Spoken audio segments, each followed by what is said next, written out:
Elle est partie littéralement de rien du tout pour devenir aujourd'hui entrepreneur multimillionnaire au Canada avec un patrimoine estimé à près de 30 millions de dollars. C'est un parcours ahurissant, c'est un parcours bluffant. C'est celui d'une dame qui a cru depuis petite qu'elle n'était pas destinée à être pauvre. Malgré toutes les circonstances qu'elle avait autour d'elle, elle s'est dit qu'elle pouvait y parvenir. Et le pays qui le lui a permis, c'est le Canada. Aujourd'hui, je reçois Iseline Gandao qui nous vient directement de Montréal pour réaliser cette interview afin de te faire connaître son parcours qui, j'en suis certain, va te bouleverser. C'est quelqu'un qui parle avec le cœur, avec la franchise et qui va te donner envie toi aussi de te dépasser, peu importe la situation dans laquelle tu passes en ce moment. Elle a bien voulu se révéler comme elle ne l'a jamais fait, parler de ses chiffres, parler de ses entreprises, en apporter même la démonstration, mais surtout te donner des propos, des paroles qui, j'en suis sûr, vont te bouleverser parce qu'elle parle comme quelqu'un qui vient de loin à des personnes qui ont besoin d'accomplir quelque chose. Donc pose-toi, je ne sais pas ce que tu fais, mais tu as besoin de te poser pour l'heure qui arrive pour apprendre de quelqu'un qui y est parvenu. Comment toi aussi tu peux y parvenir. C'est une véritable masterclass. Et en plus, tu auras l'opportunité de la rencontrer physiquement à Montréal si tu es au Canada le 7 juin lors d'un événement qu'elle organise qui va bientôt être sold out et pour lequel tu dois absolument prendre ta place parce que c'est typiquement le genre d'événement qu'on ne raconte pas. Il faut être là. En tout cas, moi, je serai là. Je l'ai confirmé, je serai là parce que ça vaut vraiment la peine de venir partager avec de telles personnes à un public qui, j'en suis sûr, repartira de là complètement changé. Allez, c'est parti pour 1 heure à peu près avec Iseline Gandao pour un moment exceptionnel de développement personnel. C'est parti!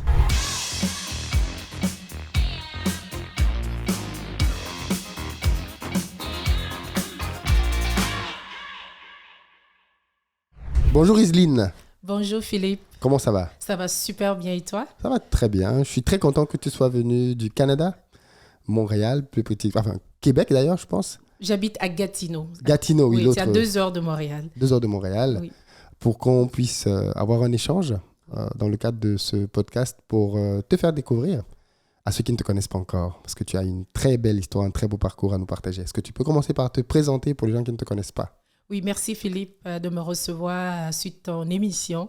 Alors, mon nom, c'est Iseline Gandao. Je suis une fière native du Bénin, une véritable Amazone de Dahomey. Et je suis immigrante au Canada depuis 25 ans. Très bien. Qu'est-ce qui t'a amené au Canada? Déjà, peut-être qu'on va parler de ce que tu fais maintenant. Qu'est-ce que tu fais maintenant?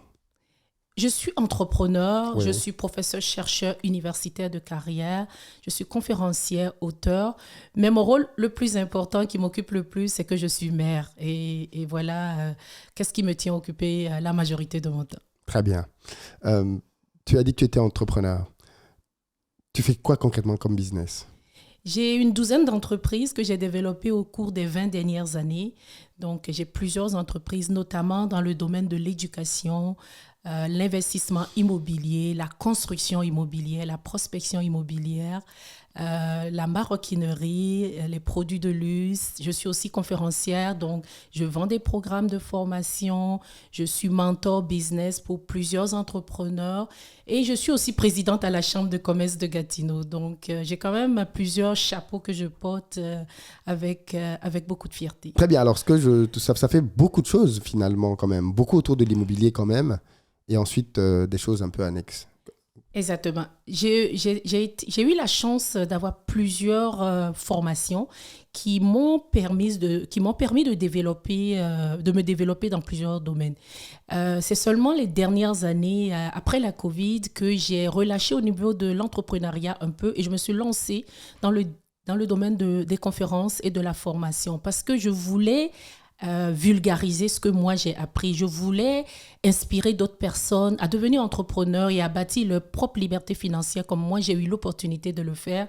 Et c'est ça qui m'a amené vers les conférences. Et d'ailleurs, je prépare une grande conférence à Montréal le 7 juin prochain au Palais des Congrès de Montréal où Philippe, tu seras présent. Tu fais partie de nos invités d'honneur, de nos conférenciers qu'on a hâte d'écouter sur l'entrepreneuriat et l'investissement. Effectivement, je confirme que je serai là. J'ai hâte d'ailleurs d'y être. Et on va peut-être en parler un peu plus d'ailleurs de cette formation. Mais ce que j'ai compris aussi, c'est que c'était une formation un peu inédite. C'est la première fois que parce que j'ai l'impression que vous appelez là-bas des migrants. Oui. C'est la première fois qu'une femme migrant organise un événement de cette grande taille au Canada? Exactement. C'est un grand événement qui va réunir, on s'attend plus de 500 participants qui seront là, de toute la diaspora, des gens des Québécois, des francophones canadiens seront présents. Donc, c'est un événement rassembleur pour tout le monde. Et je me suis fait le pari d'organiser un tel événement autour de l'enrichissement personnel, autour des finances personnelles, de l'investissement immobilier et inspirer les gens qu'on peut réussir au Canada, qu'on peut, à travers les connaissances qu'on a, bâtir sa propre richesse et développer son indépendance financière. Alors, pourquoi est-ce que ce n'est pas... Parce que quand nous, on est en Europe, on a l'impression que gagner beaucoup d'argent en Amérique du Nord, notamment au Canada, c'est naturel. Est-ce que ce n'est pas le cas? Est-ce que la diaspora africaine a du mal à s'en sortir au Canada, d'après toi qui est là depuis très longtemps? La diaspora a quand même pas mal de défis. Les gens veulent s'en sortir. C'est pour ça qu'ils immigrent et qu'ils choisissent le Canada. Mais je peux vous dire par ma propre expérience que ça prend beaucoup d'années pour y arriver. Ce n'est pas instantané. La plupart des gens arrivent, souvent ils ont déjà une carrière dans leur pays, ils ont déjà des diplômes, ils arrivent et les connaissances et les compétences ne sont pas reconnues d'office. Donc souvent les gens se retrouvent, quelqu'un qui est ingénieur, qui est médecin, qui arrive au Canada peut devoir recommencer en bas de l'échelle parce que son diplôme et ses qualifications avec lesquelles elle est arrivée, cette personne-là, ne seront pas forcément reconnues. Donc souvent les gens se retrouvent à recommencer à zéro. Et qui dit recommencer à zéro veut dire souvent la misère. Donc près de 75% des immigrants nouvellement arrivés au Canada ne s'en sortent pas. Et voilà un peu la mission que moi je me suis donnée d'outiller les gens pour apprendre comment aller dans l'entrepreneuriat d'abord, ensuite comment développer des sources de revenus additionnels, comment réinvestir ces revenus-là intelligemment. Donc, mes conférences sont axées sur comment aider les gens à développer leur intelligence financière pour pouvoir développer leur indépendance financière. Mais pourquoi on a besoin de former les gens à ça? Au Canada, j'imagine que les gens que tu formes, comme toi, tu l'as dit, ce sont des gens qui ont un background d'éducation plutôt conséquent, parce que le Canada choisit quand même les gens qui l'acceptent en immigration. Oui. Qu'est-ce qui fait que ces personnes-là, qui ont plutôt de bons diplômes, quand elles arrivent au Canada, ne pensent pas ou ne savent pas comment faire du business? Est-ce que le Canada a des spécificités? Ce qui fait que c'est difficile, c'est que nous arrivons avec notre mentalité francophone. La plupart des gens qui viennent par exemple à Montréal viennent de l'Afrique francophone. Et la façon dont on investit en immobilier, par exemple, dans le contexte nord-américain, ce n'est pas quelque chose qui est connu. Alors, Même en France, c'est très différent de comment ça se fait au Canada. Exactement. Donc, beaucoup d'immigrants arrivent, ils travaillent dur, ils arrivent à mettre un peu d'argent au côté, mais ils n'ont pas forcément les connaissances sur comment faire fructifier cet argent rapidement pour bâtir un empire immobilier. Moi, ça a été mon expérience. Quand je suis arrivée au Canada, j'ai d'abord été étudiante pendant près de 12 ans.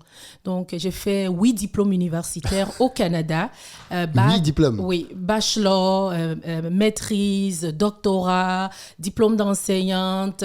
J'ai fait beaucoup d'années d'études. C'est comme ça d'ailleurs que j'ai été capable de devenir professeur-chercheur à l'université. J'ai eu une belle carrière de professeur-chercheur où je gagnais très bien ma vie, mais je me suis rendu compte lorsque j'ai fondé ma famille, que j'ai eu des enfants, que le salaire ne suffisait plus, que les enfants, ça coûte cher en Occident et la vie de salarié ne permet pas vraiment d'atteindre la liberté financière. Alors, j'ai dû apprendre moi-même à devenir entrepreneur et c'est ainsi que je suis allée dans le domaine de l'entrepreneuriat il y a 15 ans. J'ai commencé à développer mes propres entreprises et j'ai commencé avec mon salaire de professeur à l'université que j'ai investi et petit à petit bâti les entreprises. Et quand j'ai vu comment je pouvais fructifier en 2 ans et gagner plus d'argent que j'ai gagné comme professeur à l'université, et je me suis rendu compte que l'entrepreneuriat, c'est la clé pour devenir libre financièrement. Et ce n'est pas juste l'entrepreneuriat, c'est aussi pouvoir réinvestir l'argent qu'on génère grâce à ces entreprises pour bâtir un empire immobilier. Moi, j'ai réussi à bâtir un empire immobilier au Canada de plus de 30 millions en valeur immobilière.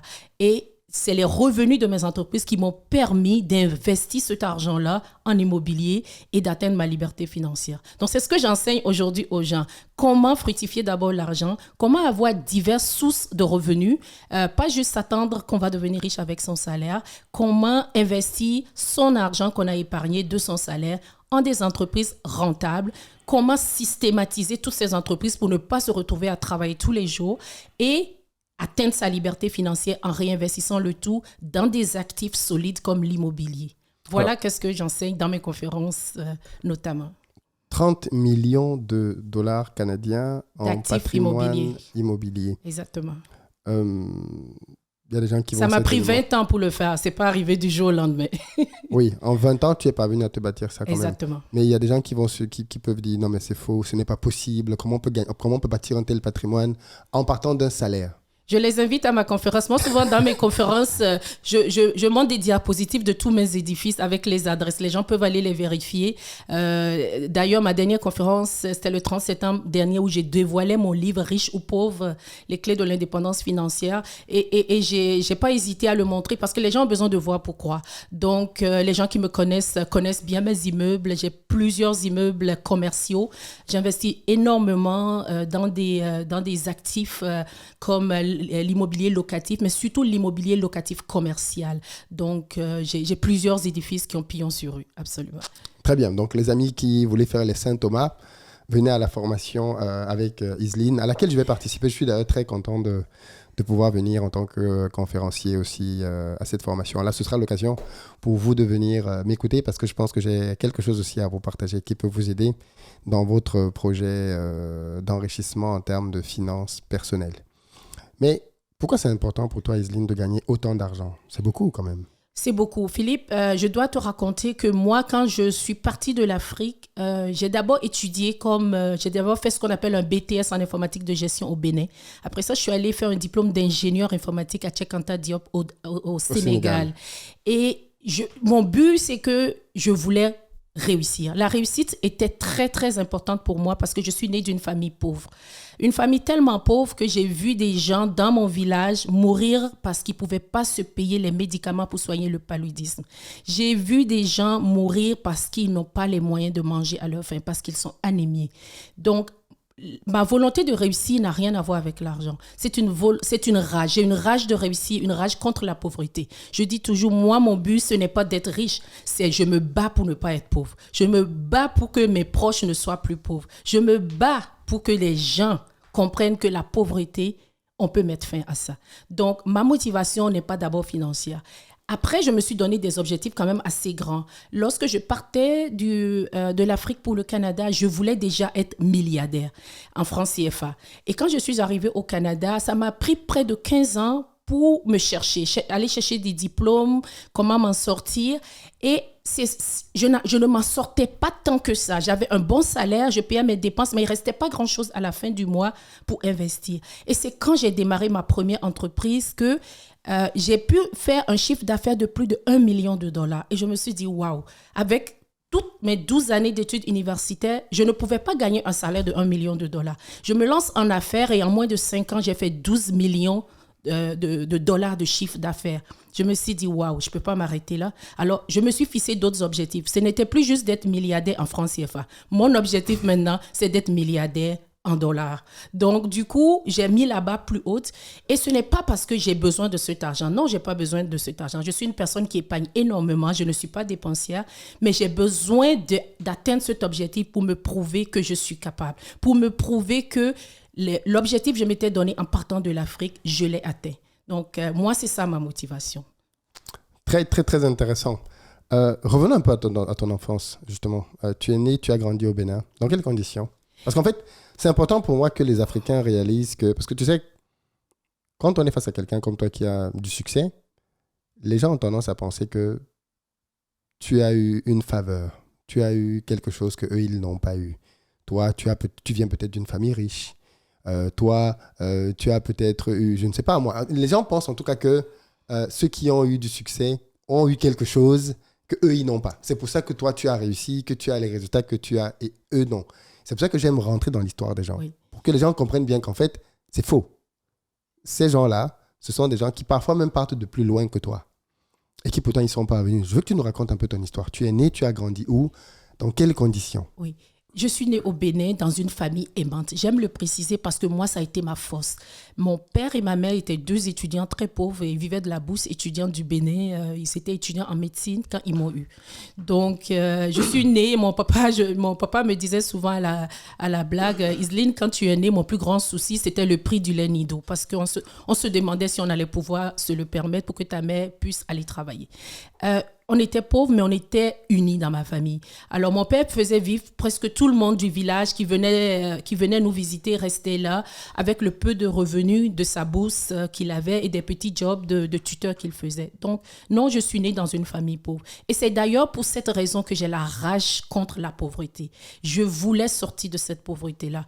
Comment tu as vécu cette pauvreté, justement, oui? Ben, moi, je me rappelle et je l'ai écrit dans mon livre « Riche ou pauvre », quand j'étais enfant, on n'avait pas mangé assez. Mon père et ma mère nous faisaient croire qu'on était des gens importants parce qu'eux sont mieux que le reste du voisinage. Parce que nous, on avait une maison en briques, puis le reste du voisinage avait des maisons en bambou. Donc, ils voulaient toujours me faire croire qu'on était quand même bien à l'aise. Mon père me disait toujours, toi, tu as des chaussures pour marcher, pour aller à l'école tous les jours. Moi, j'en avais pas. Donc, tu es déjà mieux parti dans la vie que moi. Mais moi, je me rappelle, ce dont je me rappelle, c'est qu'on vivait en banlieue de la ville de Cotonou. On n'avait ni eau ni électricité. Alors, je ne pouvais pas croire qu'on était si bien que ça. Donc, je ne les croyais pas. Ils avaient beaucoup de fierté, donc ils voulaient me faire croire que tout allait bien. Mais une chose que ma famille m'a donnée, c'est l'amour. On a toujours été une famille soudée, aimante, et mes parents m'ont toujours poussée. Mon père se sacrifiait énormément pour me payer l'école élémentaire privée et l'école secondaire privée. Et moi, ça a été vraiment un bon départ pour moi. J'ai eu la chance d'aller à l'école Père-au-Pied, qui était une des meilleures écoles secondaires au Bénin. Et ça m'a vraiment donné le goût de la réussite et de l'excellence. Donc, non, je ne suis pas née d'une famille riche. La preuve, c'est que quand j'ai voulu aller au Canada et j'ai eu une demande d'admission au Canada, mon père n'avait pas les moyens de m'aider à avoir le visa puis payer la caution que ça prenait pour avoir le visa. Alors, il a fallu qu'il vende des terres qu'il avait avec d'autres membres de la famille qui ont mis la main à la poche pour réunir la caution pour que j'aie mon visa pour aller au Canada. Et arrivé au Canada, j'ai commencé au bas de l'échelle. J'étais étudiante à temps plein. Les midis, je travaillais à la cafétéria comme caissière, la cafétéria de l'université, et je faisais le ménage les soirs dans les résidences universitaires pour accumuler de l'argent. Je me rappelle que 3 ans à peine après être arrivée au Canada, j'ai été capable d'accumuler la mise de fonds pour acheter ma première maison au Canada. Et ça, je l'ai fait toute seule, sans l'aide de personne, en travaillant des petits boulots pendant que j'étudiais à temps plein. À l'époque, on pouvait encore acheter des maisons en tant qu'étudiante et moi, j'ai sauté sur cette opportunité-là. Ensuite de ça, à chaque année... Tu te rappelles combien tu avais acheté ta première maison? Ma première maison avait coûté 160 000 $ canadiens et ça prenait une mise de fonds à peu près de 8 000 $, 5% de mise de fonds, et la banque, avec l'effet de levier, m'a emprunté la différence. Je tiens à souligner que je n'ai jamais pris à la légère cet engagement-là. J'ai tout de suite compris que l'immobilier était un effet de levier important au Canada et j'ai commencé à rénover cette propriété-là que j'ai revendue 2 ans plus tard avec un profit de 50 000 $. Et depuis, j'achète une propriété au moins par année. J'ai toujours réinvesti les profits de la vente de mes propriétés pour acquérir d'autres propriétés. J'ai acheté au fil des années plus de 12 propriétés résidentielles ainsi. Et c'est comme ça que j'ai commencé à bâtir mon parc immobilier. Après ça, quand j'ai été en affaires, j'ai commencé à acheter de l'immobilier commercial, des centres d'achat, des édifices où il y avait par exemple des bureaux de médecins ou d'avocats, des psychologues que je loue et je collecte ainsi les loyers commerciaux. Et depuis, à chaque année, je m'achète au moins 3-4 édifices par année. C'est impressionnant. C'est impressionnant. Je veux qu'on revienne sur le parcours. C'est vraiment très, très... Donc, tu fais tes études. En parallèle de tes études, tu fais des petits jobs qui te permettent de mettre de l'argent de côté. Et à l'époque, quand tu arrives à 8 000, tu donnes ça comme apport pour acquérir ton premier bien. Exactement. Donc, du coup, tu ne payes plus de loyer, tu intègres ton bien. Exactement. Mais tu rénoves ce bien. Et donc, du coup, tu viens dans une stratégie qu'on appelle, nous, ici, de l'achat-revente. C'est-à-dire que tu achètes un bien, tu le rénoves. Oui, le flip immobilier. Flip, c'est ce que vous appelez flip en Amérique du Nord. Oui. Tu rénoves ce bien-là, ton premier bien, et tu le revends avec une plus-value. Et donc là, tu réalises qu'il y a quelque chose à faire. Oui. Il y a quelque chose à faire. Et en parallèle de ça, tu es toujours en train de... Là, tu as commencé peut-être ta carrière, tu commences à travailler. J'ai étudié pendant longtemps, donc... Oui, parce que tu as eu beaucoup de diplômes. J'ai eu beaucoup de diplômes. J'ai étudié 12 ans. Après ça, quand je faisais mon doctorat, j'ai eu mon premier poste à temps plein de professeur-chercheur à l'université en 2008. Et c'était un très, très bon poste qui m'a permis de me propulser au niveau de ma carrière. Et là, j'avais enfin des revenus substantiels. Je gagnais plus de 150 000 $ par année en tant que professeur-chercheur. Et là, j'ai pu investir encore plus massivement en immobilier parce que j'économisais tout pour réinvestir, pour bâtir mon parc immobilier. Et donc là, à partir de là, en gros, tu te sers de ton salaire pour pouvoir obtenir des financements et tu te sers du crédit comme un levier pour te propulser. Excuse-moi, mais pourquoi les autres ne font pas ça? Parce que ce que tu dis là, ça semble être cohérent. Ça semble demander bien évidemment de la discipline financière, mais c'est faisable. C'est faisable, mais ce n'est pas tout le monde qui est prêt à faire des sacrifices et ce n'est pas tout le monde qui a les connaissances. Moi, je te dirais que je suis un autodidacte. Donc, dès que je suis arrivée au Canada, je voulais comprendre le système. Puisque j'étais arrivée avec la mentalité d'être milliardaire, il fallait que j'aille vite. Une des choses que je faisais, c'est que j'allais dans des conférences. J'allais voir qu'est-ce que les gens disent et j'apprenais beaucoup sur l'Internet. Il y a beaucoup de sites sur Internet qu'on appelle « do it yourself ». Je me rappelle avoir appris à faire de la rénovation, à arracher des planchers, installer des planchers de bois, installer des murs de gypse, faire de la peinture.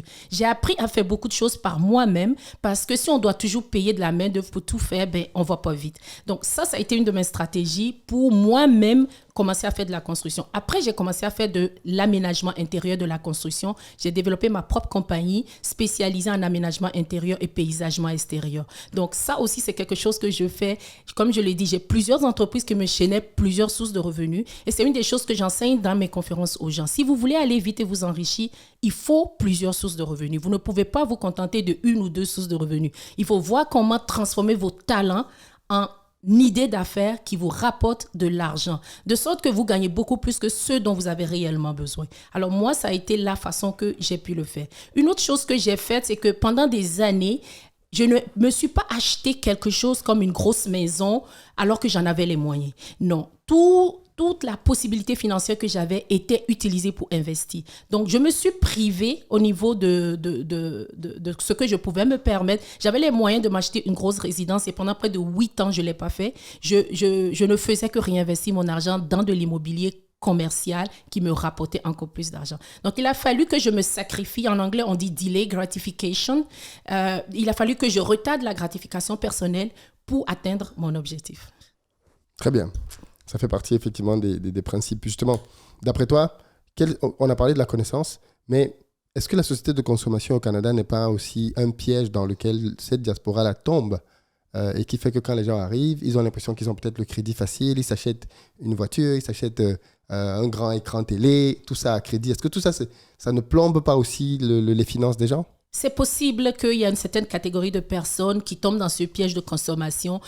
Et c'est aussi important de souligner que certaines personnes sont disciplinées, mais au Canada, on paye beaucoup d'impôts. Donc, les gens ne connaissent pas les stratégies pour, par exemple, payer moins d'impôts. Par exemple, au Canada, lorsque vous avez une entreprise, plutôt que d'être salarié, vous payez à peine 25% ou 26% d'impôts, alors que quand vous êtes salarié et vous êtes à des postes où vous gagnez plus de 100 000 par année, vous êtes imposé à 50% de votre salaire. Donc, si vous voulez vous enrichir, ce n'est pas avec votre salaire de professeur ou de comptable ou de médecin que vous allez vous enrichir. Il vous faut absolument avoir une entreprise pour être moins imposé. Le gouvernement considère que quand on est entrepreneur, on crée des emplois, donc on est moins imposé en tant qu'entrepreneur. Donc, c'est aussi des choses que j'enseigne dans mes conférences. Parce que si on garde le modèle salarié, même si on a des gros emplois, on finit par payer 50% d'impôts et on n'avance pas vite. Alors, très intéressant, la partie fiscale qui fait d'ailleurs toute la différence. Quelqu'un qui ne maîtrise pas sa fiscalité ne s'enrichira jamais. Exactement. Parce que tu ne peux pas devenir riche si tu ne maîtrises pas la fiscalité. Non, tu ne peux pas devenir riche en payant 50% d'impôts. C'est impossible. C'est impossible. Toutes les personnes fortunées du monde, si elles ne maîtrisent pas, ont des fiscalistes, payent des cabinets pour les aider à optimiser l'impôt. La gestion de l'impôt est à la base même de l'enrichissement.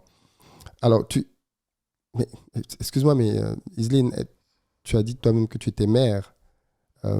Donc, tu es forcément en couple. Oui. En plus, tu es une femme, tu es noire. Ça fait beaucoup de barrières, on pourrait se dire. Les barrières, quand on est entrepreneur, il y en a tous les jours. C'est d'apprendre à être résilient, de se battre. Moi, je me suis beaucoup battue et je continue de me battre. Quand on est entrepreneur avec beaucoup d'entreprises, moi, j'ai beaucoup d'employés. J'ai eu au fil des années plus de 3000 employés qui ont travaillé dans mes entreprises. Présentement, j'ai revendu certaines entreprises et j'en ai moins. Donc, j'ai à peu près 125 employés qui travaillent tous les jours pour moi. J'ai 6 gestionnaires qui gèrent mes entreprises.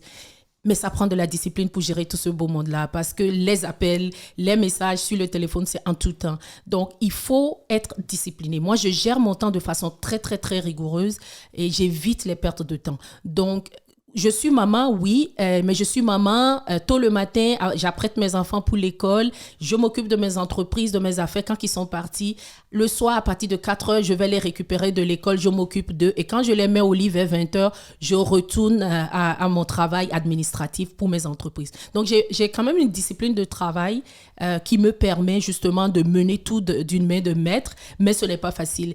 Ça prend aussi des sacrifices. Moi, je me suis beaucoup sacrifiée, moi, pour atteindre ces objectifs-là. J'ai mis mes propres besoins personnels souvent de côté. Ça veut dire quoi, ça? Parfois, par exemple, je reçois une note de mon médecin de famille qui me dit « Tu dois aller faire tel test, tu dois aller faire des prises de sang. » Et je mets ça souvent de côté. Je n'ai pas le temps d'y aller. Je gère d'abord les enfants, les entreprises avant ma santé. Et ça, ce n'est pas l'idéal. Mais parfois, j'ai dû me sacrifier dans ce genre d'aspect de ma vie pour y arriver. Parfois aussi, je me suis privée d'aller en vacances. J'avais les moyens d'aller en vacances, mais je ne suis pas allée en vacances. Je devais rester parce que j'ai une entreprise en démarrage et mon temps est requis. Donc, je me suis sacrifiée au niveau personnel pour atteindre mes objectifs. C'est très important de parler de cet aspect parce que les gens ne réalisent pas... Enfin, j'ai l'impression que beaucoup de gens, en tout cas, veulent très vite profiter. Tu as dit peut-être de delay gratification. Je crois que c'est l'un des gros problèmes que les gens ont. La capacité à accepter que je vais me priver maintenant pour me réjouir après. Et la grande majorité des gens que je connais qui ont du succès dans les affaires, dans le sport, dans d'autres domaines, ce sont des gens qui maîtrisent cette capacité à se dire, à se projeter dans la réjouissance. Il y a un temps pour tout sous le soleil, un temps pour se réjouir et un temps pour pleurer, un temps pour souffrir et ainsi de suite. Et comment toi tu en es arrivé à ce niveau de maturité qui t'a permis de te dire, moi j'ai souvent un adage que je dis, hein, il faut manger les œufs, il ne faut pas manger la poule. Et ce que beaucoup de gens font, c'est qu'ils mangent la poule. Moi je considère que quand tu es salarié, ton salaire, c'est la poule. Parce que c'est avec cette poule-là que tu vas pouvoir générer des œufs par la suite. Donc, ce que tu dois faire, c'est nourrir ta poule pour qu'elle te donne des œufs.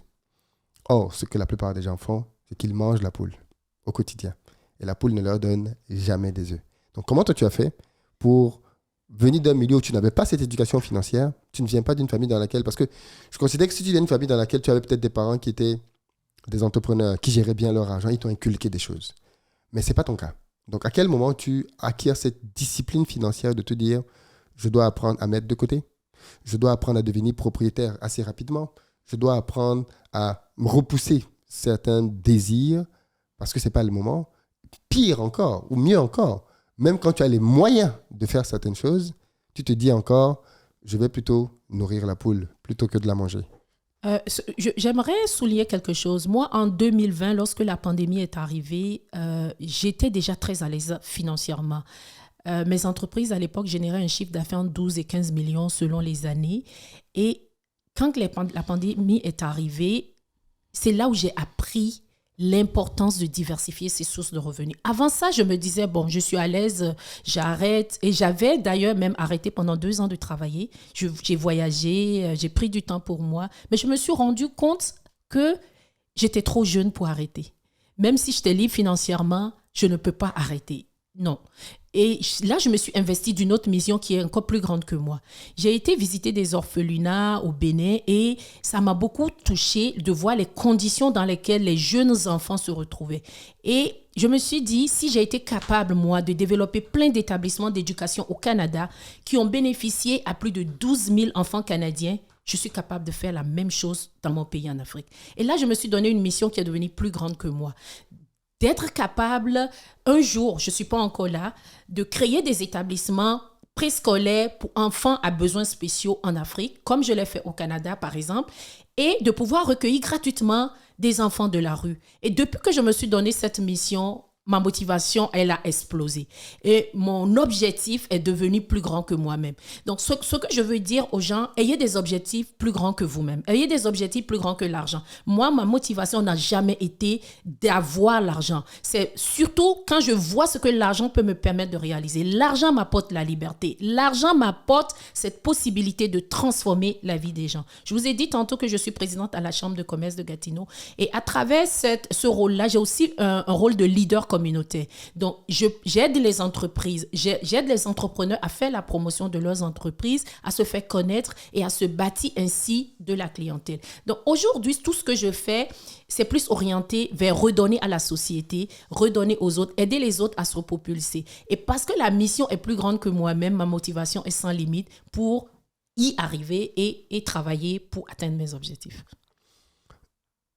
Pour que les gens n'aient pas le sentiment que tout ceci est très facile, c'est quoi le prix que tu as payé? C'est quoi les moments difficiles par lesquels tu es passé? Peut-être ton top 2, 3 des échecs qui t'ont été les plus salvateurs. Parce que pour un entrepreneur, en réalité, l'échec est une bonne chose.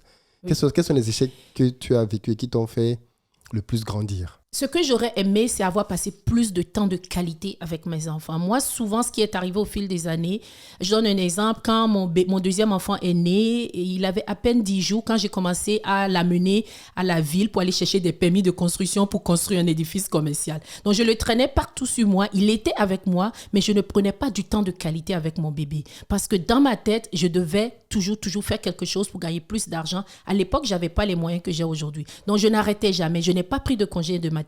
Je n'ai pas arrêté. Et j'aurais aimé aussi passer plus de week-ends avec mes enfants. Souvent, mes week-ends, je suis en conférence. Parfois, je les amène avec moi. Ils sont dans les coulisses pendant que je suis sur scène. Et ce n'est pas là où ils voudraient être. Mais je suis obligée parce qu'au Canada, on n'a pas de nounou, on n'a pas de chauffeur, on n'a pas de bonne pour nous aider. Donc, on trimballe souvent nos enfants dans toutes nos aventures.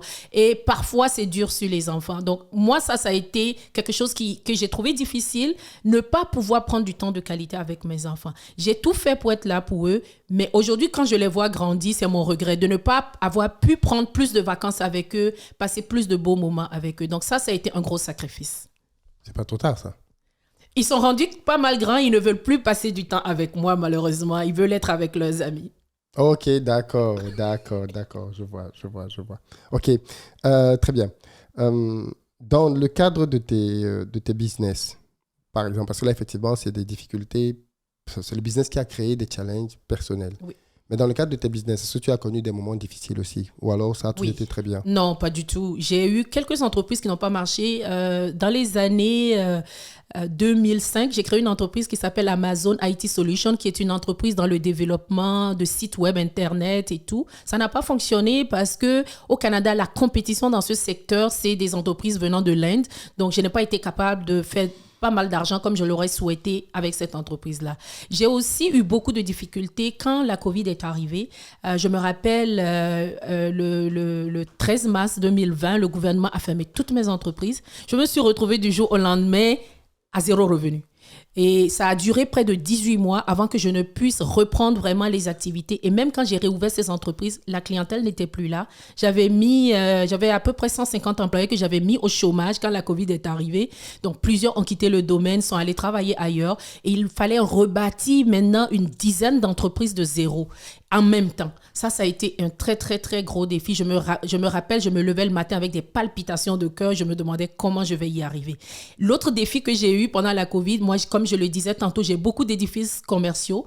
Pendant la COVID, les banques nous ont permis, par exemple, d'arrêter le paiement de nos intérêts hypothécaires pendant 6 mois. Mais les municipalités, les villes ne nous ont pas donné de congé de taxes foncières. Donc, je me suis retrouvée, après 2 ans sans opérer mes entreprises, avec $400 000 de taxes fiscales par année à payer, d'impôts sur les propriétés à payer, alors que j'avais pas de revenus pendant tout ce temps-là. Donc, ça m'a mis dans le trou de près d'1 million au bout de 2 ans. Et ça a été très, très difficile de me rattraper au niveau fiscal. Et ça, c'est des choses qu'on n'y pense pas en tant qu'entrepreneur. On ne peut pas aller demander de l'aide pour ça. J'étais obligée de vendre un de mes édifices et une de mes entreprises pour éponger cette dette-là. Et ça, c'est très, très dur. Donc, c'est des choses qui peuvent arriver quand on est entrepreneur. Ce n'est pas une ligne droite, mais il faut savoir rebondir de nos échecs et se propulser encore plus loin. Alors, les gens qui arrivent au Canada, on a parlé un tout petit peu du problème de connaissance tout à l'heure, mais c'est quoi les erreurs communes que tu les vois faire quand même? Parce que j'imagine que quand tu les vois débarquer et commencer à vivre, tu te dis, ah, ça c'est dommage, ça c'est dommage. C'est quoi les erreurs qu'ils font et qui leur coûtent un peu leur projet d'enrichissement? Premièrement, moi, je voudrais dire aux gens qui veulent venir au Canada, allez chercher des avantages qui vous différencient. Une chose qui a fonctionné pour moi quand je suis arrivée au Canada, c'est le fait que j'ai étudié 1 année au Ghana. J'ai étudié en littérature anglaise au Ghana et j'étais parfaitement bilingue avant d'arriver au Canada. Donc, du coup, lorsque je suis arrivée, les opportunités de travail bilingue, je les saisissais rapidement parce que beaucoup d'immigrants francophones ne parlaient pas l'anglais. Donc, ça me conférait un avantage décisif. Donc, c'est ainsi que j'ai eu, par exemple, mon poste à l'université très rapidement parce que je suis bilingue. Et plusieurs ne le sont pas. Ça m'a donné un gros avantage. Moi, ce serait une recommandation pour moi si vous voulez venir en Amérique du Nord, sacrifier 8 mois, 1 année, aller étudier l'anglais dans un pays comme le Nigeria ou le Ghana, par exemple. Ça va vous propulser en avant. La deuxième chose que j'ai remarqué, les gens restent dans les communautés ethnoculturelles. Ah, oui. Au lieu de sortir des communautés pour aller créer leur propre réseau pour s'intégrer, les gens restent dans leur communauté. Je vois souvent, par exemple, les Camerounais faire des fêtes il y a des réunions juste pour les Bamileke et ainsi de suite. Je vois souvent les Gabonais faire leurs fêtes à part. Mais souvent, c'est des gens qui sont réunis, qui ont les mêmes problèmes. Donc, au lieu de sortir de leur communauté pour aller rencontrer d'autres personnes qui peuvent les aider à bâtir un réseau pour s'intégrer, les gens sont beaucoup dans les fêtes communautaires. Moi, je n'ai pas fait ça. D'ailleurs, je ne pouvais pas me le permettre. Quand je suis arrivée, mon père m'avait donné juste à peine de quoi payer 1 année scolaire. Donc, il fallait vraiment que je me batte pour payer les autres années scolaires. Je n'avais pas le temps pour aller dans les fêtes communautaires. Je travaillais les soirs, les week-ends, les midis pour y arriver. Donc, moi, ce serait ma recommandation aux gens. Sortez des communautés. Vous n'êtes pas venus au Canada pour rester en communauté avec vos communautés des pays d'origine. Sortez de vos communautés, rencontrez d'autres mondes, impliquez-vous et surtout faites du bénévolat. Moi, j'ai fait beaucoup de bénévolat. Ça m'a permis d'avoir des recommandations pour des emplois. Lorsqu'on va faire du bénévolat et qu'on donne son 100% ou même son 110%, les gens ne nous payent pas, mais ils vont nous recommander à des postes beaucoup plus hauts. Alors, tu as dit que tu ne le faisais pas pour de l'argent, mais quand même, qu'est-ce que ça fait d'être multimillionnaire? On n'a pas de souci d'argent et ça aide énormément. Il fut un temps où, quand j'allais à l'épicerie, j'avais mon premier enfant à l'époque qui était bébé, qui aimait beaucoup, beaucoup manger du fromage. Et quand je faisais l'épicerie, je devais réfléchir à 2 fois avant de lui acheter le fromage. Je devais m'assurer que l'argent dans mon compte bancaire était assez pour couvrir mon panier d'épicerie. Mais quand on n'a pas de problème d'argent, quand on a des millions en banque, on ne se casse pas la tête, on achète ce qu'on a envie d'acheter. Puis c'est à la fin du mois, au mieux qu'on regarde sa carte de crédit, puis on voit ses dépenses, puis on se dit, oh là là, j'ai peut-être dépensé beaucoup ce mois. Mais le fait de ne pas se soucier de l'argent, c'est un gros plus. Ça libère la place dans la tête pour penser à des choses plus sérieuses. Le fait de pouvoir se permettre ce qu'on veut sans y soucier. Moi, je donne un exemple. Par exemple, mon papa est à la retraite aujourd'hui. Quand il m'appelle, il dit, Iseline, j'ai tel problème de santé, j'ai besoin d'argent. Je ne lui pose même pas de questions. Je peux lui envoyer l'argent sans que ça ne me dérange. Et pour moi, c'est ça la liberté financière. De pouvoir redonner aux autres sans que ça crée des problèmes pour nous. De pouvoir vivre sans le stress financier et surtout, de se libérer du fardeau de travailler et avoir du temps libre pour pouvoir faire d'autres choses que de se préoccuper de travailler pour l'argent. Alors, franchement, c'est très passionnant de t'écouter et j'espère vraiment que les gens seront... je pense que l'événement va être sold out. Je rappelle juste que je vais mettre le lien de la billetterie de ton événement en description. Est-ce que tu dis, je vais prendre un exemple tout simple pour cette rencontre, puisqu'on s'est parlé au téléphone et on ne s'était pas encore vu, et on se posait la question de où est-ce qu'on allait tourner cette émission. Est-ce que tu viens en Côte d'Ivoire? Est-ce que tu viens en France? Est-ce qu'on attend quand je vais arriver au Canada? Et comme j'avais un passage par Paris, dès que je t'ai dit, bon, mais je passe par Paris, tu m'as dit, ok, d'accord, je prends mon billet. Ça, c'est de la liberté. Oui. C'est-à-dire, c'est de pouvoir se dire, ok, du coup, tu viens à Paris, tu fais une interview et tu retournes À Montréal, il y a des gens qui, pour organiser un voyage, ça doit être compliqué, il faut prévoir, il faut économiser toute une année, ainsi de suite. Et c'est fou, mais un argument, parce que comme toi, je fais des événements et j'entends souvent les gens dire mais pourquoi les gens payent pour aller à ce genre d'événement alors qu'aujourd'hui, on a tout sur Internet.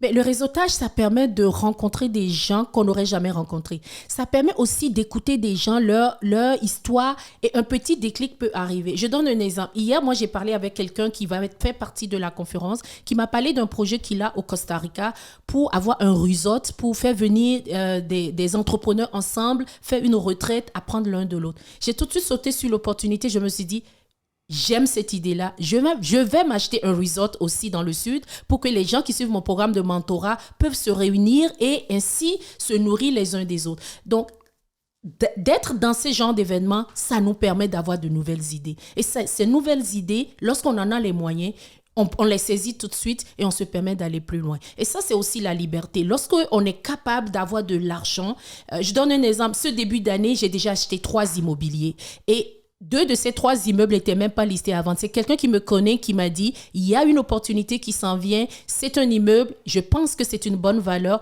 Et la personne m'a envoyé l'information et j'ai sauté là-dessus, j'ai acheté tout de suite. Parce que j'ai la capacité de le faire. Donc, du coup, quand on est libre financièrement, on est plus libre dans sa tête pour être aux aguets des opportunités qui vont nous propulser aussi. Ça va beaucoup plus vite. C'est le premier million qui est le plus difficile. Beaucoup de gens disent ça. Pourquoi c'est celui qui est le plus difficile et après ça va plus vite? Parce qu'on part de zéro. Moi, je me rappelle ma première entreprise, je n'avais pas d'argent. Alors, je suis partie vraiment, j'ai commencé tout petit.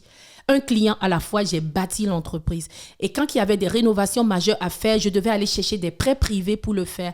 La banque ne me qualifiait pas parce qu'au Canada, lorsqu'on veut aller dans l'entrepreneuriat puis on veut aller faire un emprunt bancaire, il faut montrer 2 à 3 années d'état financier. Donc, lorsqu'on part de zéro, on n'a pas les états financiers pour prouver à la banque qu'on est capable.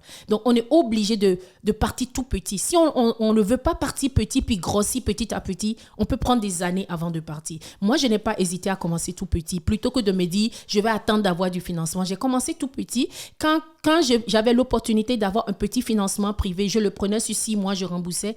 Et c'est comme ça que j'ai développé mes entreprises. Mais on te dira, Evelyne, toi, c'était plus facile il y a 25 ans. Aujourd'hui, le Canada est beaucoup plus difficile. Les règles ont changé. La compétition est plus grande. Il y a beaucoup d'immigrés. Les lois ont même changé. On ne peut plus acheter quand on est étudiant. Je ne sais pas si ça a changé, oui, mais oui. Qu'est-ce que tu réponds aussi à ceux qui présentent ces excuses-là? Vous savez, si on ne veut pas passer à l'action, on peut trouver 1000 excuses. Moi, j'aurais pu trouver comme argument le fait que je suis maman et que j'ai des jeunes enfants. Et que moi, je me souviens quand j'ai eu mon premier enfant, je ne savais pas qu'un bébé, ça ne dormait pas la nuit. Donc, j'avais déjà fait mon plan d'affaires de maman, là, que je le couchais les soirs à 20h. Je travaillais sur ma thèse de doctorat. Je faisais ci. Mais je me suis rendu compte, oh là là, mon bébé, il ne dormait pas la nuit et il n'a pas fait une nuit complète avant l'âge de 2 ans. Donc, il fallait que je m'ajuste. Il fallait que je laisse tomber certaines choses, je m'adapte. Je ne me suis pas victimisée. J'ai fait de mon mieux pour y arriver. Moi, ce que je veux dire aux personnes qui trouvent des failles, il y a peut-être des failles, mais il y a aussi des opportunités. Aujourd'hui, le Canada accueille beaucoup plus d'immigrants qu'avant. Quand moi, je suis allée au Canada il y a 25 ans, l'immigration au Canada n'était pas très développée. Donc, il y avait quand même encore beaucoup d'hostilité envers les immigrants nouvellement arrivés. Il fallait se battre, faire sa place. Il fallait faire preuve d'intégrité pour être accepté dans les milieux d'emploi. Il fallait vraiment se battre et donner plus que son 100% pour prouver qu'on était capable, pour que les gens nous donnent une chance. Donc aujourd'hui, le terrain a été bâti pour les nouveaux arrivants. Même s'il y a plus de défis, il y a quand même plus d'opportunités. Certains gouvernements accordent plus d'aide pour aider les entreprises immigrantes aujourd'hui, ce qui n'existait pas il y a 25 ans quand moi je suis arrivée au Canada.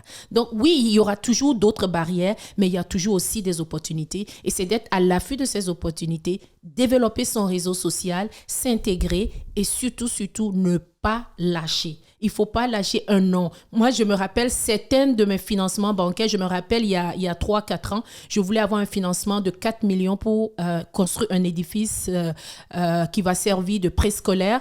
Et toutes les banques m'ont dit non. Tout le monde, les banques ont dit non, ton projet est trop risqué. Alors, je n'ai pas arrêté. J'avais une belle Tesla X à l'époque qui valait plus de 150 000 $. J'ai vendu ma voiture, j'ai pris l'argent, j'ai donné en dépôt au contracteur pour commencer le chantier en attendant que j'aille chercher d'autres sources de financement. Donc, il ne faut pas hésiter à sacrifier son confort si on veut réussir. Et en sacrifiant son confort et en mettant vraiment l'effort, on avance. On ne peut pas faire autant d'efforts et ne pas réussir. Moi, ce serait ma recommandation pour les gens. Bougez, sacrifiez-vous, donnez votre 100% et la réussite sera au rendez-vous. Est-ce que tu penses que travailler dur suffit pour réussir? Parce que les gens disent souvent ça, il faut travailler dur, il faut travailler dur. Mais est-ce que ça suffit? Est-ce que les gens qui réussissent, c'est ceux qui travaillent le plus dur? Pas forcément, il faut travailler intelligemment. Et quand je dis intelligemment, moi, par exemple, j'ai été chercher beaucoup de formations. Comme je le disais, avant d'arriver au Canada, j'avais un BTS informatique, j'avais un diplôme d'ingénieur, j'ai fait mon diplôme de littérature anglaise au Ghana. Quand je suis arrivée au Canada, j'ai fait un diplôme en ingénierie informatique, j'ai fait une maîtrise en informatique, un doctorat en informatique. J'ai été chercher des connaissances. Quand j'ai voulu aller dans le domaine de l'éducation, j'ai été me former, j'ai fait un diplôme d'enseignante Montessori spécialisé pour pouvoir travailler dans ce domaine. Quand j'ai décidé de devenir conférencière, je suis allée suivre une formation pour devenir animatrice TV. Donc, mon souci de réussite et d'excellence prime par-dessus mon bonheur à moi. Pour moi, si je veux faire quelque chose, je dois me former et devenir excellent. Je ne veux pas être médium, je veux être excellente. Alors, je me donne les outils, je vais me former. Je dis aux gens, allez vous former. Si vous vous sentez limité, peut-être c'est vos connaissances qui ne sont pas à jour. Mettez-vous à jour. Au Canada, on a beaucoup d'opportunités de faire des formations de soi, de fin de semaine pour avancer au niveau professionnel. Donc, allez chercher des formations pour vous mettre à jour dans le domaine où vous voulez aller. Allez aussi développer un réseau. Quand vous aurez un réseau, on va vous recommander tel. Vous aurez l'information complète qui va vous faciliter la vie pour aller plus loin. Mais ne restez pas enfermé chez vous pour chercher la réussite. La réussite, c'est beaucoup d'efforts, de persévérance et surtout, il ne faut pas lâcher. Il faut faire preuve de discipline, bien gérer son temps surtout. Ça aussi, c'est une erreur que les gens font quand ils arrivent au Canada. Au Canada et dans les pays occidentaux, le temps, c'est de l'argent. Donc, je dis toujours, chaque seconde de notre journée, il faut le voir comme un sou dans notre compte bancaire et traiter notre temps comme de l'argent. Parce que c'est ainsi qu'on va pouvoir monnayer notre temps pour faire de l'argent. Parlons des finances personnelles. C'est-à-dire que le Canada est un pays de consommation, comme les économies occidentales. On en a un tout petit peu parlé tout à l'heure. Tu penses que le problème de connaissance joue beaucoup. Mais j'entends certains dire aussi qu'au Canada, c'est difficile de réussir quand on est noir, qu'il y a parfois de la discrimination. Est-ce que c'est un discours que tu entends? Est-ce que ça a été ta réalité ou tu penses que c'est... Philippe, les difficultés sont partout. Oui, il y a de la discrimination au Canada, mais il y a aussi des gens très bienveillants. Moi, je me rappelle une fois, c'est une anecdote que je vais vous conter. Quand j'étais professeur à l'université de Moncton, en début de carrière, une de mes étudiantes m'a dit « Madame, vous êtes belle pour une femme noire ». Et je suis restée figée parce que je ne savais pas si je devais traiter ça comme un compliment ou une insulte. Mais c'était l'ignorance. C'est des gens qui n'ont pas vu beaucoup de personnes noires, donc ils se font une idée sur peu de populations qu'ils ont vues. Moi, j'ai vu ça comme de l'ignorance et non de la méchanceté. Donc, ce que je veux dire aux gens, c'est que partout, il y a de la discrimination. Même dans nos pays d'Afrique, on peut être rejeté. Je me souviens avoir été à Abidjan, puis avoir été rejeté. Je me souviens d'avoir vécu à Dakar où on m'a traité de gnaque, mais ça ne m'a pas empêché de rester là et réussir et avoir mon diplôme. Quand on a un objectif, même si vous venez au Canada et que tout le monde ne vous accueille pas, dites-vous qu'il y a des gens bienveillants. Moi, j'ai toujours eu la chance de tomber sur des gens très bienveillants au Canada et probablement parce que j'ai un état d'esprit positif et je ne fais pas attention aux gens négatifs. Je m'entoure de gens positifs et j'avance. Donc, ne vous limitez pas aux quelques personnes qui peuvent vous saboter le moral. Dites-vous qu'il y a d'autres personnes qui peuvent vous aider à vous propulser. Donc, moi, mon discours aux gens, c'est oui, il y a des difficultés. Oui, c'est difficile pour les immigrants. Ce n'était pas plus facile à mon époque quand je venais d'arriver au Canada. Et ce n'est pas plus facile aujourd'hui. Je vous le dis, ça fait à peine 2 ans, j'ai commencé à donner des conférences, j'ai sorti mon livre et je fais des formations. Donc, c'est comme si je repartais dans une nouvelle entreprise. Ce n'est pas plus facile pour moi, mais je travaille très, très fort pour y arriver. Je travaille très, très fort pour me bâtir cette audience-là. C'est seulement l'année passée, en 2024, que j'ai créé un compte Instagram et une page Facebook. j'en avais pas parce que mes entreprises, j'avais pas besoin d'être sur les réseaux sociaux. Donc, pendant des années, je n'étais pas là. Mais là, je suis dans un domaine de formation, de mentorat. Il faut que je sois connue sur les médias sociaux. Donc, je fais l'effort de faire ce qu'il faut. Je tourne des podcasts, je tourne des vidéos quasiment tous les jours. J'éduque les gens par rapport à l'entrepreneuriat et j'invite les gens à s'abonner à ma page s'ils ne sont pas abonnés parce qu'ils vont pouvoir aussi aller chercher des outils pour réussir comme moi j'ai pu le faire. Donc, ne vous limitez pas au négatif. Ayez une mentalité positive et vous allez seulement vous entourer de gens positifs et atteindre vos objectifs. Quelle est l'importance de l'entourage, Iseline? L'entourage est très, très, très important. Je vous ai dit l'importance d'avoir, moi, eu des parents aimants. Mon père est une personne en qui j'ai 100% confiance. Je sais que, peu importe les difficultés, je peux l'appeler et je sais que c'est mon socle. L'entourage, c'est important. Pour moi aussi, je suis entourée de collègues à la chambre de commerce, par exemple, qui sont des personnes bienveillantes. Donc, lorsque j'ai des difficultés, je sais que je peux aller chercher de l'aide professionnelle. J'ai aussi des mentors. J'ai plusieurs mentors dans plusieurs domaines pour m'aider. J'ai un mentor, par exemple, par rapport à mon coaching. J'ai un mentor en business. Donc, je suis entourée de gens qui sont plus avancés que moi pour me permettre d'aller là où je veux aller. Alors, les gens... Il faut qu'ils comprennent que pour atteindre un objectif, il faut se donner les moyens. Et il ne faut pas se limiter à nos connaissances aujourd'hui parce qu'on n'avancera pas si on n'a pas justement un réseau autour de nous qui nous permet de nous propulser. Je te posais la question parce que tu l'as dit tout à l'heure et c'était bien de revenir là-dessus. Moi, je crois que l'environnement est dans le top 3 des éléments qui déterminent la réussite de quelqu'un. Il y a un adage classique qui dit que si tu es entouré de 5 millionnaires, tu seras le 6e. Exactement. Mais si tu es entouré de 5 personnes broques, tu seras la 6e aussi. Mais c'est exactement pour ça que Philippe, j'ai voulu t'avoir sur mon affiche pour ma conférence parce que c'est une conférence avec tous des grands noms. Il y a Danielle Henkel qui est l'honorable sénatrice actuellement au Canada, qui est entrepreneur, investisseur sur une émission très populaire au Canada qu'on appelle Dans l'œil du dragon. OK, parce que beaucoup de gens m'ont dit, mais cette dame-là, elle est très connue. Exactement. Puis il y a Georges Karam qui est sur l'émission Dans l'œil du dragon actuellement, qui est aussi un entrepreneur, un investisseur aussi. Puis il va avoir toi, puis il va avoir moi. Puis il y aura aussi Maître Luc Odette, qui est un avocat spécialisé en droit des affaires depuis plus de 30 ans, qui sera là pour éduquer les gens par rapport à comment sécuriser son entreprise, ses investissements, comment faire pour payer moins d'impôts. Donc, on est entouré de grands esprits à cette conférence et c'est pour ça que les gens doivent être là pour venir développer leur propre réseau et leur intelligence financière. Ceux qui ne peuvent pas être là, est-ce que tu as prévu quelque chose pour eux? Est-ce que tu auras de l'enregistrement vidéo? Ou alors, soyez présents. Soyez présents si vous voulez profiter parce que c'est pas souvent qu'on a la chance de réunir d'aussi grands noms sur un panel. J'avoue que je suis très fière que vous ayez accepté mon invitation à être conférencier dans cet événement et j'ai réussi ainsi vraiment à aligner un panel de conférenciers pour que cette conférence ne soit pas juste ma conférence, que ce soit une conférence organisée pour la diaspora, pour permettre la diaspora de s'élever, de briller aussi parce que c'est quand même un très gros événement au Palais des Congrès de Montréal et je pense que ce genre d'événement-là nous permet collectivement de briller. Pourquoi c'est important pour toi de faire ça au Palais des Congrès de Montréal? Parce que mes précédentes conférences, ma dernière conférence de cette envergure avait lieu au Palais, au Hilton à Gatineau, au casino et on était sold out. La salle n'était pas assez grande pour tout le monde. Donc, j'ai décidé d'aller à Montréal pour cet événement-là, pour permettre aussi aux gens de Montréal, pas juste aux gens de Montréal, de Québec, de se réunir, parce que Montréal, c'est quand même assez central pour les francophones. Donc, j'ai voulu aller vraiment à un endroit où on peut tous se réunir toute une journée pour se nourrir mutuellement et surtout développer notre réseau d'affaires. Pourquoi participer à un tel événement, c'est important pour quelqu'un de la diaspora? Il peut se dire, mais je préfère garder mon argent pour faire autre chose. Pourquoi c'est un bon investissement? La seule façon, Philippe, de devenir riche au Canada, c'est d'être investisseur. Et dans les investissements, 95% des investisseurs sont devenus multimillionnaires grâce à l'immobilier. Ça, c'est une statistique.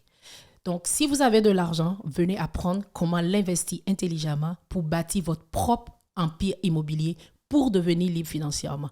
Ce n'est pas en gardant votre argent chez vous ou en le mettant dans d'autres tontines où vous allez devenir libre financièrement. C'est une opportunité pour vous de venir vraiment changer votre vie et je crois fermement que cette journée sera mémorable.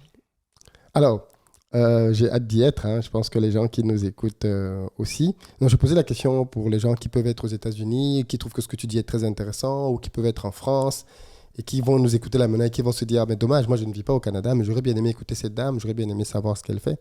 C'est pour ça que je demandais s'il n'y avait pas un système d'enregistrement. C'est sûr que, Philippe, ma conférence signature a lieu à Montréal cette année, mais je suis en train de lancer une tournée partout. Donc, ça ne sera pas seulement à Montréal. On a une conférence prévue dans quelques pays d'Afrique, au Bénin, en Côte d'Ivoire. Donc, on est en train de travailler là-dessus, mais idéalement, oui, on veut donner d'autres conférences comme ça pour permettre aux gens aussi, parce que l'investissement immobilier, ce n'est pas juste au Canada. L'investissement immobilier, c'est partout. Ça demeure un des meilleurs véhicules pour se bâtir une liberté financière.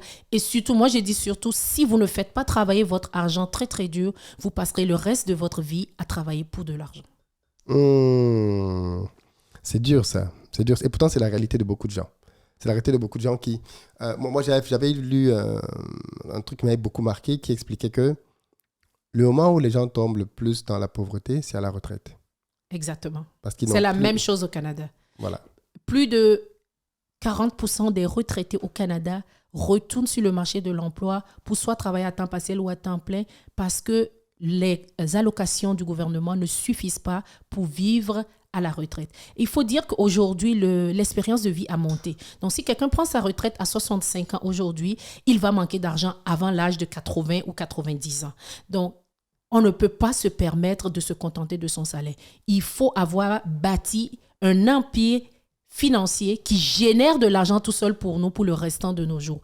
Et l'immobilier est le meilleur véhicule pour le faire. Et moi, c'est ça ce que j'enseigne aux gens. Bâtissez un parc immobilier. Vous m'avez demandé pourquoi j'investis autant en immobilier, pourquoi j'achète plein d'immobilier tout le temps. Mais je suis en train de bâtir mon parc immobilier qui va faire que peu importe ce qui va m'arriver, si j'arrête de travailler, je ne serai pas obligée de retourner travailler pour subvenir à mes besoins. Oui, on dit aussi que quand on crée une entreprise, c'est pour se créer de la liberté. Parce que beaucoup de gens créent une entreprise, mais ils deviennent eux-mêmes esclaves de l'entreprise parce qu'ils travaillent tout le temps. Ils n'ont pas de système. C'est ça. Exactement. C'est ça. Ils n'ont pas créé un système et du coup, ils se sont créés un nouveau job en fait. Exactement. Je vous ai dit, Philippe, tantôt que moi, j'ai une douzaine d'entreprises. Mais savez-vous quoi? Je ne travaille pas activement dans mes entreprises. Mes entreprises m'occupent à peu près 20 heures par semaine parce que j'ai mis en place un système. Étant donné que je suis informaticienne, c'est quelque chose qui est facile pour moi. J'ai informatisé mes entreprises et j'ai systématisé les opérations de sorte que moi, je dirige une équipe qui travaille en dessous de moi. Mais ce n'est pas moi qui travaille dans les entreprises. Ça, je l'ai compris très, très tôt. Si on veut être libre pour pouvoir profiter de son temps, on ne peut pas être solopreneur. C'est ce qu'on appelle solopreneur. Être seul dans son entreprise à assumer toutes les tâches. Donc, il faut apprendre à bâtir des systèmes qui roulent pour nous, qui génèrent de l'argent pour nous, que ce soit pour notre entreprise ou notre parc immobilier. De sorte que nous, on n'a pas besoin de se soucier de travailler pour gagner de l'argent. Excellent. On est pratiquement à la fin de cette interview et je suis très heureux que mon audience te découvre parce que je pense que, comme tu l'as dit, avantage pour inconvénient ou inconvénient pour avantage, tu n'es pas sur les réseaux sociaux, très peu, depuis juste à peine 1 an, donc pas encore très connu. Comment on fait pour te voir? C'est quoi tes pages? Je suis sur Facebook, Iseline Gandao, ma page personnelle, iselinegandao.com. Je suis sur TikTok et je suis sur Instagram. Donc, je vous avais rien, juste à écrire Iseline Gandao et vous allez tomber sur moi.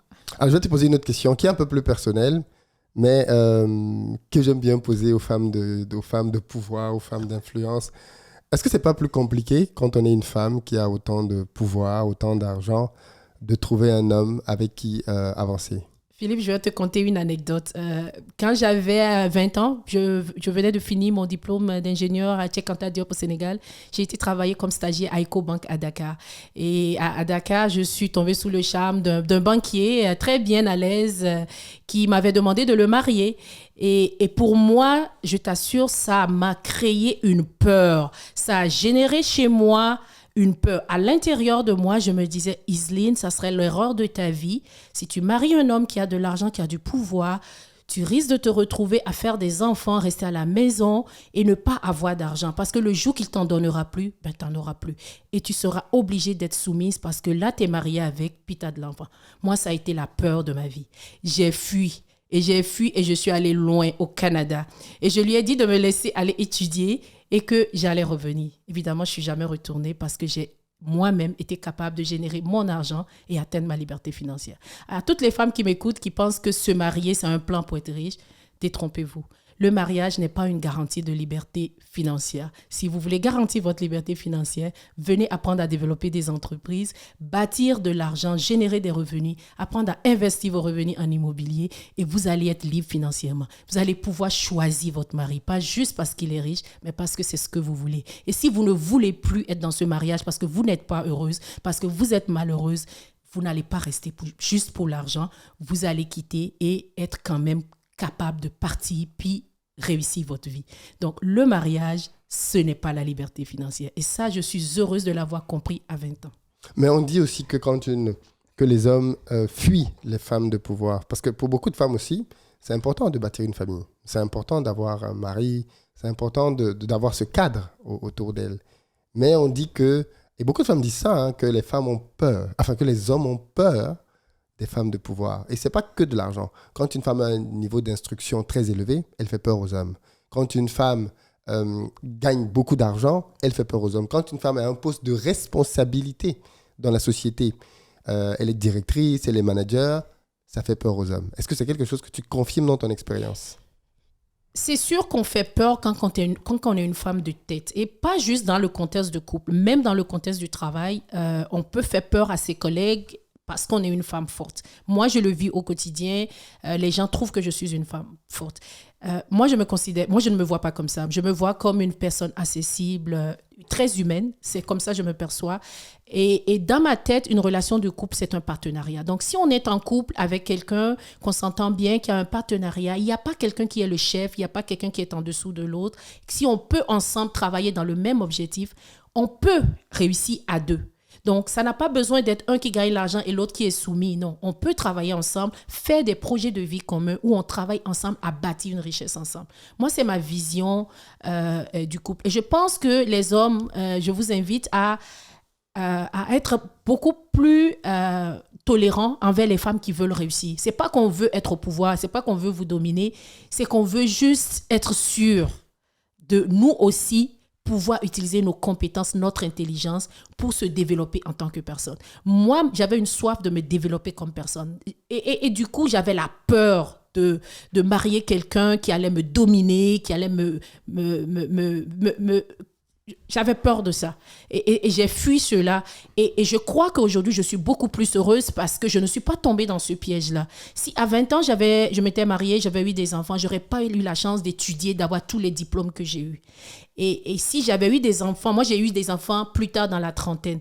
Si j'avais eu des enfants à 20 ans, je n'aurais pas été capable d'avoir tous les diplômes et d'avoir la carrière que j'ai aujourd'hui. Donc, pour moi, c'est une réalisation personnelle que je recherchais. Ce n'est pas contre un homme, mais c'est pour moi-même. Je voulais me réaliser comme personne. Je voulais aller au bout de mon potentiel. Et pour moi, c'est ce qui est important. Et pour beaucoup de femmes aujourd'hui, c'est ce qu'elles recherchent. Elles veulent se réaliser. Et ça ne veut pas dire qu'elles sont contre le mariage. Ça ne veut pas dire qu'elles veulent dominer les hommes. Elles veulent juste avoir une chance de réussir par elles-mêmes. Pour conclure, quel conseil tu donnerais à quelqu'un qui nous écoute là maintenant et qui est toi à 20 ans? C'est-à-dire une jeune femme, un jeune homme qui écoute cette interview et qui a beaucoup d'envie. Il a soif. Il veut accomplir des choses. Et pour le moment, il ne voit rien du tout. Il est peut-être en Afrique. Oui. Il est peut-être en début de carrière. Oui. Ou alors même, il est dans une carrière avancée, mais il a fait beaucoup de mauvais choix. Et financièrement, ce n'est pas trop ça. Qu'est-ce que tu peux dire à quelqu'un aujourd'hui qui est financièrement pas à l'aise pour différentes raisons, mais qui veut, après t'avoir écouté, changer les choses? Moi, je dirais, réfléchissez à comment utiliser vos talents naturels pour développer une affaire. Ça n'a pas besoin d'être une grosse entreprise. Par exemple, j'ai des personnes que j'accompagne au Canada. Une notamment, elle a appris à bâtir une petite entreprise qui fabrique des pastels et qui les livre les week-ends, les soirs, parce qu'elle a 4 enfants, puis elle n'a pas le temps d'aller travailler en journée. Et avec ça, elle arrive à générer des revenus de 2-3 000 $ par semaine. Donc, moi, je pense que les gens ont des talents, mais qu'ils ne les exploitent pas. Quel talent avez-vous que vous pouvez monétiser et transformer ce talent en idée d'affaires qui vous rapporte des revenus? Vous pouvez démarrer en gardant votre travail, vous le faites parallèlement, vous commencez à générer de l'argent. Et lorsque vous allez générer maintenant plus d'argent que votre salaire régulier, à ce moment-là, développez plus votre entreprise. Donc, on n'a pas besoin de beaucoup pour commencer. On peut commencer tout petit avec une idée qu'on a. Aujourd'hui, en Afrique, je sais que l'immobilier locatif fonctionne très, très, très bien. Donc, c'est possible d'aller dans ce domaine sans un gros montant initial. Par exemple, en louant un immeuble, puis en le réaménageant et en sous-louant à des vacanciers, par exemple. Donc, l'idée est de trouver quelque chose qui me permet de générer plus d'argent que mes besoins immédiats. Donc, moi, je pense que c'est accessible à tout le monde. Il faut mettre de côté le loisir, il faut mettre de côté les soirées au bar, il faut mettre de côté la fête tout le temps pour s'investir dans son développement personnel et aussi bâtir quelque chose qui nous permet de ne plus attendre de l'argent de l'État ou de nos proches. Moi, je pense que c'est faisable et ce serait mon conseil pour tout le monde. Merci beaucoup Iseline d'être venue nous voir et de nous avoir partagé ta très belle histoire, très inspirante, comme je le disais au début. Et j'espère qu'elle va parler à beaucoup, beaucoup de gens pour qu'on arrête avec des excuses. Peu importe là où on est dans la vie aujourd'hui, qu'on se dise que c'est possible. Et pour les amis qui sont au Canada, venez très, très nombreux. Le 7 juin 2025, à l'événement d'Iseline qui sera organisé au Palais des Congrès de Montréal. Vous avez le lien dans la barre de description pour prendre vos tickets tout de suite si vous ne l'avez pas encore fait. C'est un événement majeur, vous l'avez compris, par le thème et la qualité des invités. Je confirme ma présence, je serai bien là pour participer aussi à ce très très beau, à ce très bel événement. Merci beaucoup Iseline. Merci Philippe, merci de me recevoir. À très bientôt. À très bientôt.